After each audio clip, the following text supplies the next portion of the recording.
angels waging war in the unseen realm.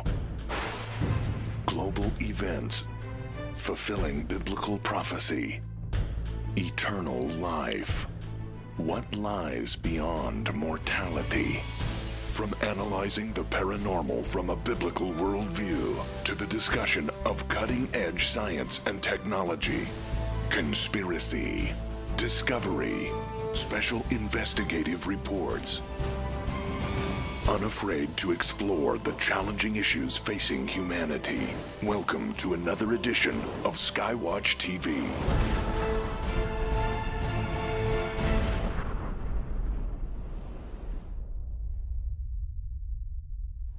One of the difficult aspects of the Old Testament, even for believers, is understanding why God ordered the Israelites during the conquest of Canaan to wipe out every living thing among certain communities. Welcome to SkyWatch TV. I'm Derek Gilbert. Joining me in studio, the host of Skywatch Women, my wife and best friend, Sharon Gilbert. Hi. And the author of a book that seeks to help us understand the mindset, the worldview of those who actually wrote the Bible. He's the scholar in residence for Logos Bible Software and the author of The Unseen Realm, Reclaiming the Supernatural Worldview of the Bible, Dr. Michael Heiser.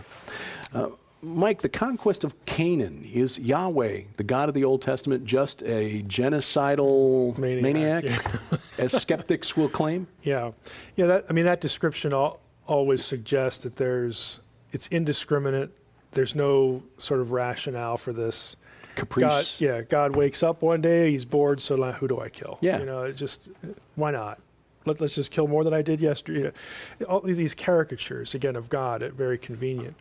What I'm trying to do in Unseen Realm, I spent a few chapters on this, 3 chapters, on the whole concept of, harem, which is, holy war, but harem means to devote something to destruction. In other words, it's a specific judgment passed by God on a particular place.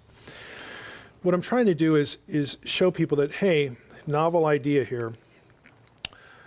There might have been a theological rationale for why these commands were given, and there might be an actual context for the wars of conquest when it relates to this stuff. And lo and behold, there is. If you actually look at the conquest account, it's not just killing. There are actually 4 or 5 different verbs used for the conquest. In other words, Israel, this is what you're supposed to do. There's dispossess, there's drive out, there's expel. In other words, there's non-killing terminology. Mm-hmm. Now, the killing terminology, haram, again, to devote something to destruction, if you actually look where that term is used, it's used not very frequently, and other verbs of killing, again, very infrequent, and they all happen to be used in the same places, in the same episodes in the account. And that place is the hill country. And you say, well, who cares So when you say about same the hill places, country? you're not talking about the text. You're talking about, you can take a map Right. of ancient You can Canaan take- and say, you can these take a are the map. tribes that Joshua was Right. told to go in and... Right. Here the account tells us they went to this place, this region, this location, this city, and of course telling you where the city is located. And this is where harem happened. Okay, and if you actually, again, plot those out, and then you overlay that with where were the Anakim spotted in the land when the spies went in to reconnoiter the land. Guess what? They overlap. This is why, again, if you think about the conquest as including Moses and Joshua, you go back into the book of Numbers and book of Deuteronomy.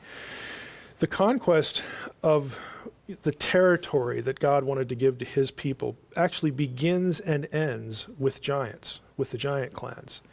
In the case of Moses and Joshua, remember they go up the other side of Jordan, and God actually tells Moses, look, you don't have to worry about what's going on in Edom or Ammon, because the descendants of Esau already took care of the Amim and the Zamzumim, and these were the descendants of the Anakim, great and tall people like the Anakim. And the Anakim, Numbers 13:33, are from the Nephilim. So God's saying, look, you don't have to worry about this, but there's still some of them left way up here in Bashan. And that's where he sends Moses. They go to confront Sihon and Og, the king of Bashan, the Amorite kings. Amorite, the book of Amos, chapter 2, says the Amorites, were as tall as cedars. Cedars, right, It's the yeah. same Yes. thing. So that's where the conquest begins. And then, of course, they wind up getting into Canaan under Joshua. And then you have the Harem command, the killing commands, wherever they occur, are in these places where the spies earlier had said, hey, we saw the Anakim in the land, that's why we're scared, we can't do it, and that's why we get the 40 years of wandering. At the end of the conquest, how does Joshua define victory? In Joshua 11, quote, there are no more Anakim in the land. Yes, yes. So from beginning, during, and after, the annihilation is not indiscriminate. God's not saying, I want you to go in there and kill everybody that you run into. What's happening here is they're targeting certain bloodlines, certain groups. And in what they're thinking is, look, these guys, these unusual people, they are descended from something really bad, what happened in Genesis 6:1-4, which again, if you go back into the whole theological thinking of the Israelite, these people are here to prevent Yahweh's children from having their possession, and if possible, to exterminate Yahweh's own children. So you have the gods versus God. Can I ask you a question about that really quickly? In Genesis 6, was that the actual reason? Was it to pollute the bloodline so the Messiah could not be born, or was it more than that? I actually tend to think that that's not the reason, but it was a result. In other words, it's sort of a residual effect. Because you never read in Genesis or intertestamental literature that, hey, the reason they're doing this is to cut off this messianic promise and whatnot, but had it gone unchecked, that would have been the result anyway.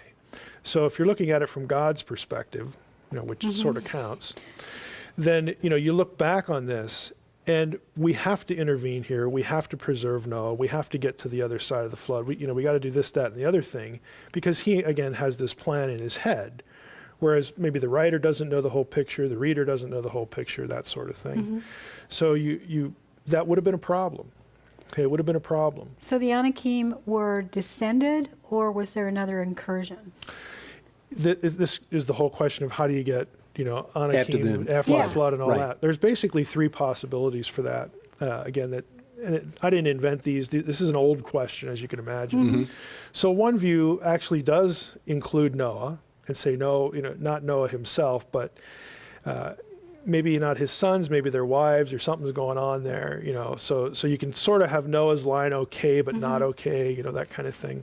So there were ancient writers who would actually take that view because they're asking the same question. How does this work? There's even one text that has Noah himself as a giant, so what that tells you is that they're thinking about the problem and they're writing stuff about it. There are some programs that will just run with that and say he's from another planet. So we all know what that is. We don't need to name it. So you get that. The other possibility is that the flood was not a global event like we think of it, because the world to the ancient person was Genesis 10. Right. Australia's not on the list, North America's not on the list. Well, the world to them is this, Mediterranean, Middle East kind of thing. And so maybe it was regional. Maybe some of them survived. And the way you get that is the Philistines, to be honest with you, because the Philistines are said by Jeremiah to come from Caphtor, one of the sea peoples in ancient Egyptian texts. And the Philistines are also named in Egyptian texts, the Peliset. Okay, so maybe they, since they're sea peoples, maybe you get some later. Okay? The third view is that in Genesis 6:4, where it says the Nephilim were upon the earth in those days and also after, and then most translations have when the sons of God came into the daughters of men. But you can actually translate that grammatically whenever. Oh. Okay, the sons of God came into the daughters of men. So that it doesn't state that there were other events, but it leaves the door open. That's a huge difference. Now here's the other factor. I think in Paul's mind, that was a possibility. I don't think Paul stated it, because if you go to 1 Corinthians 11, and again, the whole head covering issue is, people want to get into that. Because of those who watch, Right, because of the angels. Right. And so, again, we don't have the time. It would take a whole hour to go through what's really going on in the head covering passage. And it's very sexual in nature because of, again, the Greco-Roman terminology. The terminology Paul uses there comes out of Greco-Roman medical texts. And it has something to do with fertility and fecundity. Surprise, surprise, Genesis 6. Right. So the advice he gives there, does have to do with modesty, but then he throws in this little line, well, we want to be careful about this because of the angels. So what it tells you is that, at least in Paul's mind, we really don't want this to happen again. So that tells you that maybe he was thinking it could. Yeah. So it gives you a little insight into what he's thinking, It goes back to this question. Interesting. Yeah, it is Interesting. So what is the full context of the word harem? I mean, English is not a very precise language when it comes to understanding some of the nuances of the Hebrew. What does harem mean? Why would God tell Joshua, don't leave any of their animals alive? Yeah. Harem was a term that you could use of people, animals, even inanimate objects. Okay, the whole episode with Achan. Okay, the sin of Achan, taking the things out of the tent and burying. All of that stuff was harem. It was devoted to destruction or devoted to God. Now, they could destroy, inanimate objects. They could burn them, for instance. But the larger idea was that I am taking dominion over these things. And as the creator, as the owner, and as God, okay, I'm going to determine what to do with them. We will not use these things to bring, some other kind of sacrifice, if it was an animal. Okay, we are not going to allow you to intermarry with these people because of this bloodline thing going on. These inanimate objects, either we keep them isolated from the other sacred objects, or we're going to destroy them.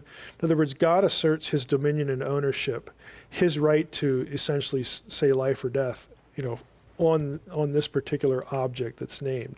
So it was, in that sense, kind of an object of you could use the term worship in the sense that we are giving this over to God. We are not assuming any right to ownership or any right to make a decision about this thing. This is God's domain. We're staying out of it, because that's what God wants done. There's no latitude here. So it was something totally dedicated, totally given over to what God wanted to do with something, his verdict. Inanimate objects, could that also apply to land, geography? Yeah, you had, again, once the land was, quote unquote, purified. In other words, you get rid of the problem of these bloodlines who want to exterminate you. In other words, you're fine if you drive out the other people, okay, because this is the land I'm giving you. You don't have to kill them, but this is a different matter because of why they exist. So this needs to be taken care of, and until it is, then that land has not been brought under dominion. It's an incomplete conquest, that idea.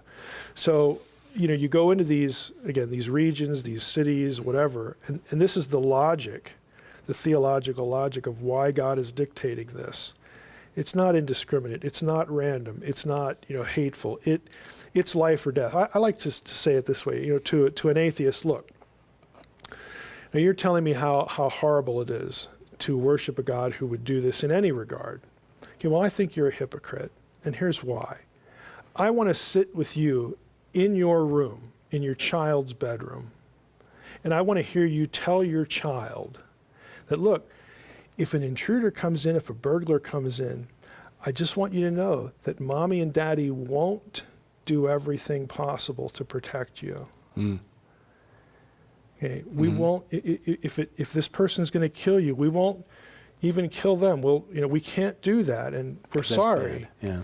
Okay, no, I told my kids, look, if it ever comes to anything like that, I will do everything in my power to protect you, because your life takes precedent over theirs.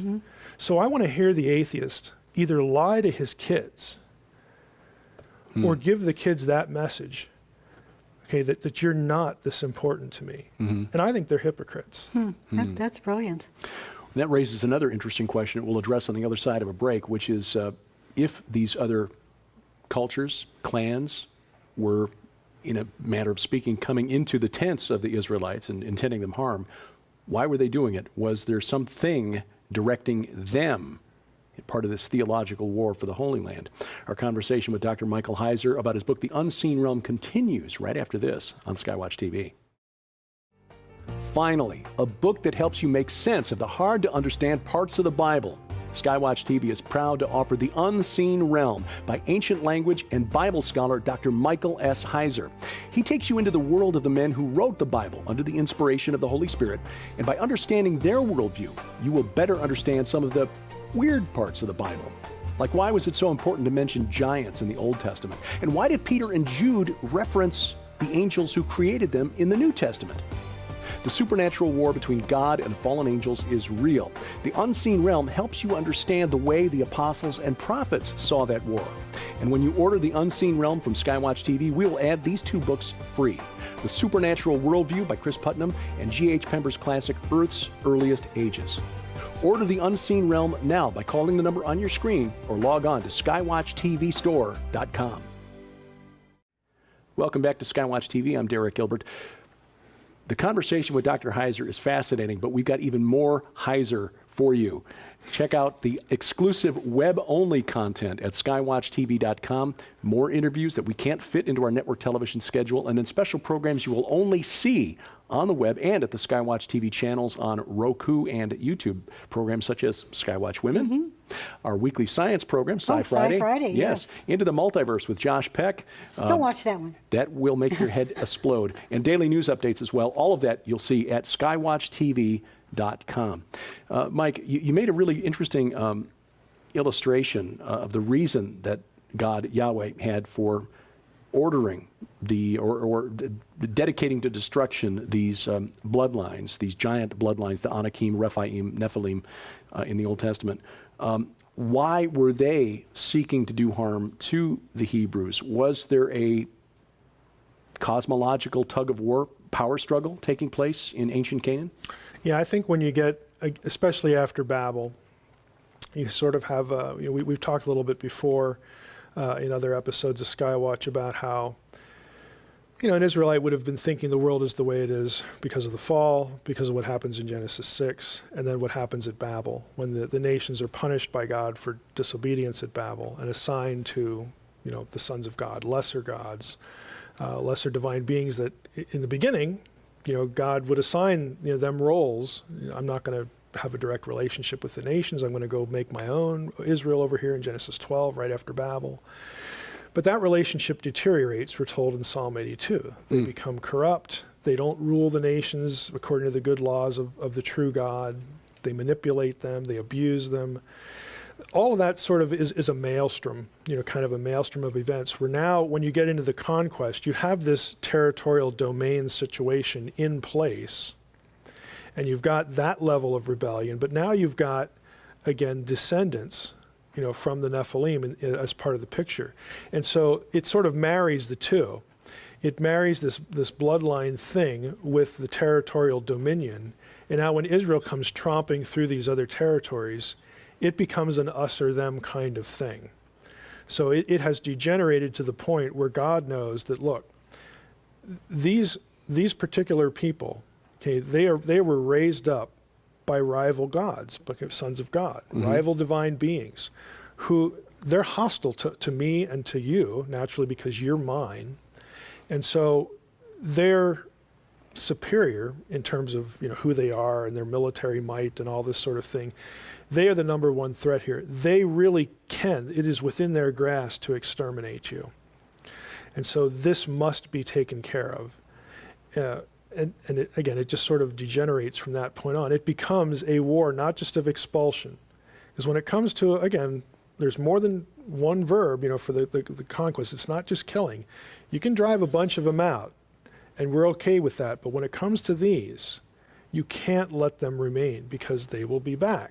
And if you think about it, when Joshua defines the end of the conquest as saying, hey, there's no more Anakim in the land, he adds the little phrase, well, those that are left ran off into the cities of Gath and Ashdod. And of course, Gath is where Goliath. That's where we get Goliath. Yeah, Okay? exactly. So in other words, these are the 5 cities of the Philistines. He mentions a few of them there, and that's where you pick it up again. Now, granted, you're not going to have one guy, exterminate Israel, but it's the idea of, okay, this is a task that is incomplete, and frankly, if he kills David, I mean, let's think about that. Yeah. No Messiah. Because, well, we have this, again, in the mind of God, okay, we don't have King David yet, we don't have the Davidic covenant yet and all that stuff, but again, in the mind of God, this is the man after God's own heart. And so it becomes, it really ups the ante in terms of the theological level of what's at stake in this confrontation. And lo and behold, it just happens to be with one of these descendants. Again, that's deliberate. So that what I try to get people to realize is that these aren't just random stories put together randomly, placed in the Bible randomly. There's an intelligence that goes into them. There are plots and subplots that run through all the way back to Genesis. These are actually just continuations of something else. And the biblical writers expect you to get that. They expect you to know that. And often it escapes us, but they're there for a reason, and they're there to perpetuate an idea. And again, the theological messaging is really significant. Well, let me ask you a question. And it just occurred to me, I don't know why I never thought of this before. Why didn't God just go in and wipe them out? All of them He could have done it in a snap. Yeah, well, he could have. Why leave it to Israel to do it? I think this is a pattern with God that occurs both in the supernatural world and the world of men, the world of humanity. And that is, God creates intelligent beings who are like him. They share his, the theological term is communicable attributes. Humans have communicable attributes without. Well, that's nice, but so do divine beings. This is why you get the plural language in Genesis 6, or not Genesis 6, Genesis 1:26. Let us create humankind in our image. And then when the creation happens, it's only God doing the creating, but he's speaking to the audience. And who's the audience? Well, it's the sons of God, Job 38. They were divine there when, counsel. Yeah, Yes. divine counsel. They were there when this whole thing was happening. So God creates intelligent beings, and yeah, he could do that. But the pattern with God is he likes to have the beings who are like him participate with him in doing things. We have divine council meetings in 1 Kings 22, where God allows the members of the spirit beings there decide, okay, how do we get rid of Ahab? Okay. In Daniel 4, the decree, the Nebuchadnezzar's dream. It says in the text, this is by decree of the watchers, Yes. plural. Yes. Yes. And it also says it's by decree of the Most High, so it's a joint decision.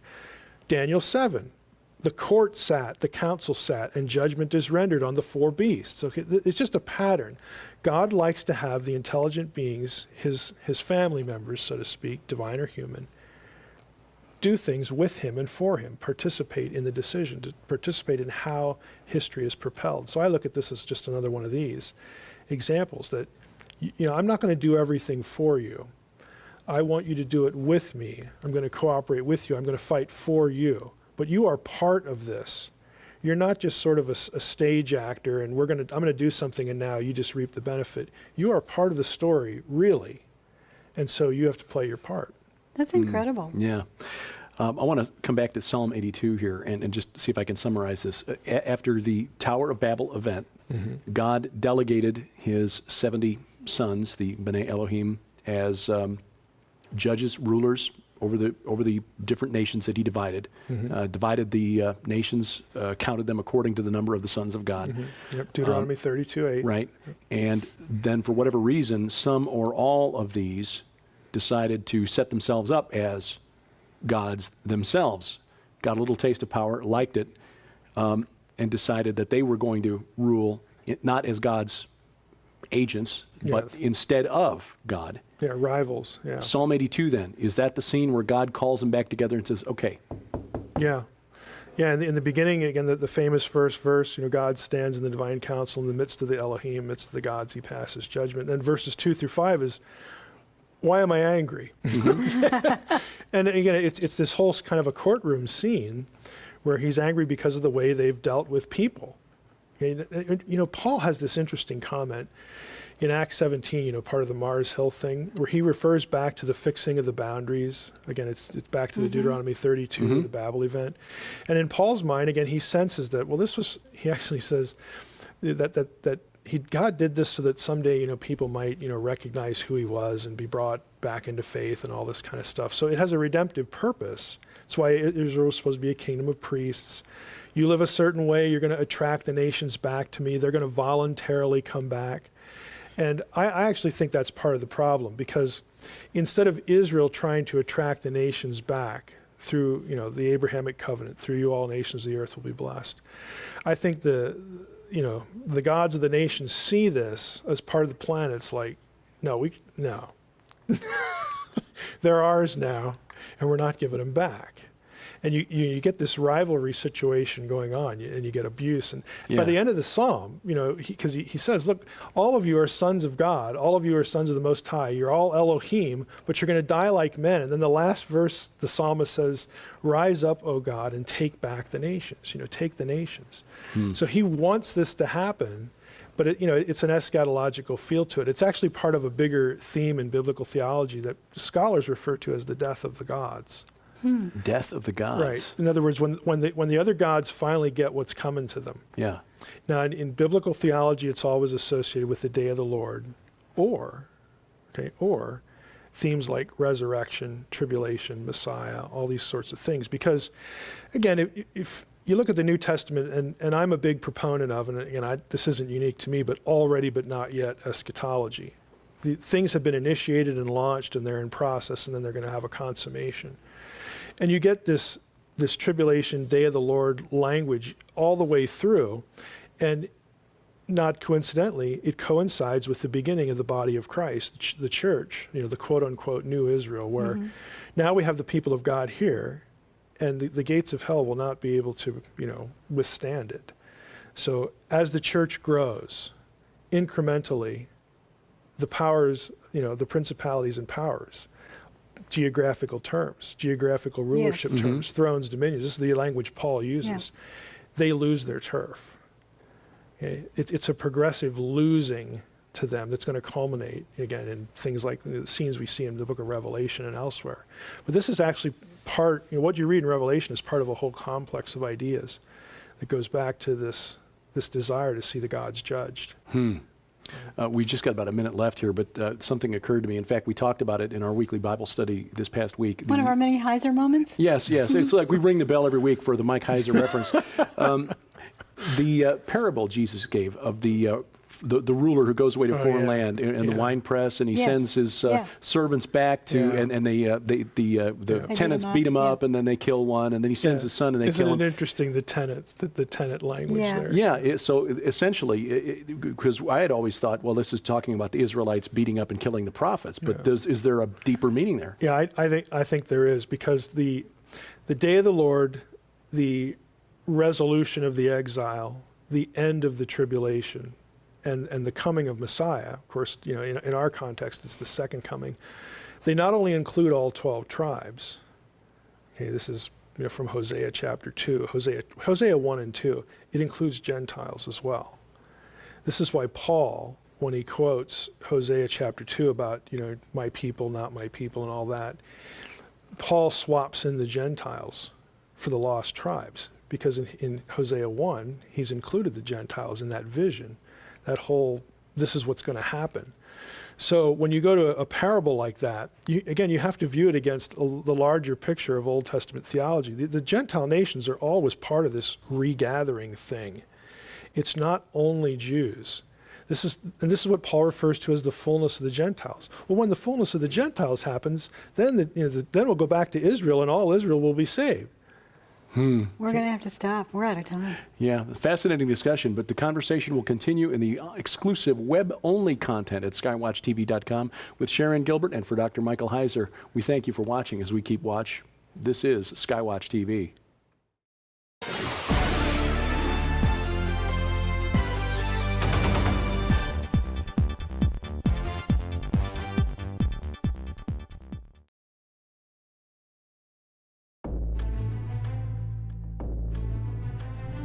Angels waging war in the unseen realm. Global events fulfilling biblical prophecy.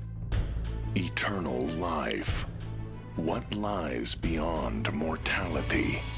From analyzing the paranormal from a biblical worldview to the discussion of cutting-edge science and technology. Conspiracy. Discovery. Special investigative reports. Unafraid to explore the challenging issues facing humanity. Welcome to another edition of SkyWatch TV.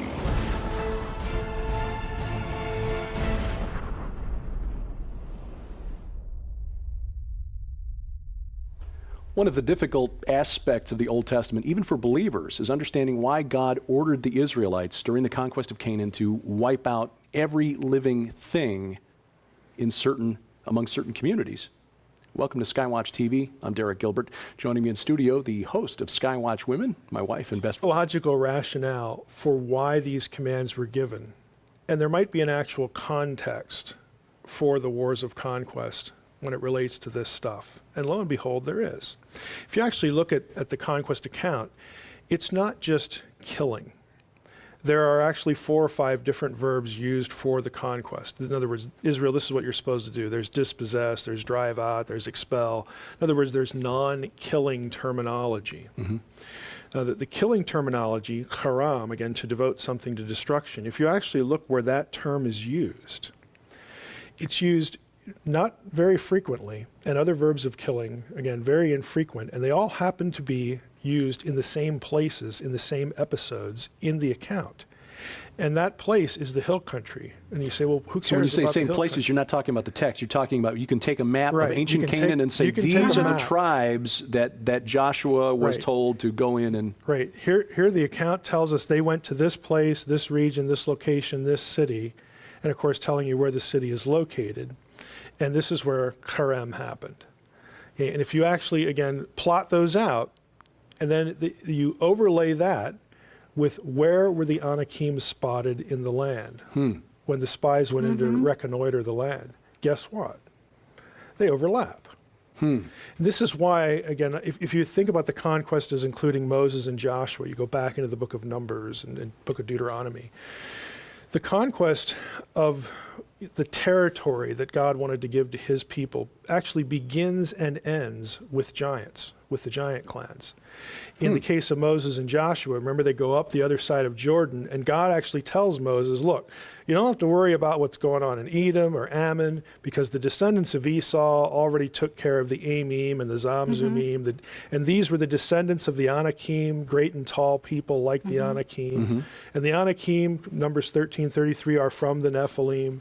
So God's saying, look, you don't have to worry about this, but there's still some of them left way up here in Bashan. And that's where he sends Moses. They go to confront Sihon and Og, the king of Bashan, the Amorite kings. Amorite, the book of Amos, chapter 2, says the Amorites, were as tall as cedars. cedars, right, It's the yeah. same Yes. thing. So that's where the conquest begins. And then, of course, they wind up getting into Canaan under Joshua.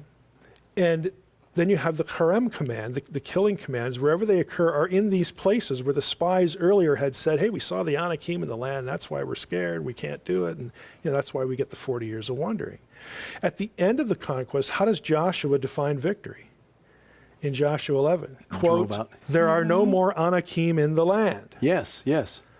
So from beginning, during, and after, the annihilation is not indiscriminate. God's not saying, I want you to go in there and kill everybody that you run into.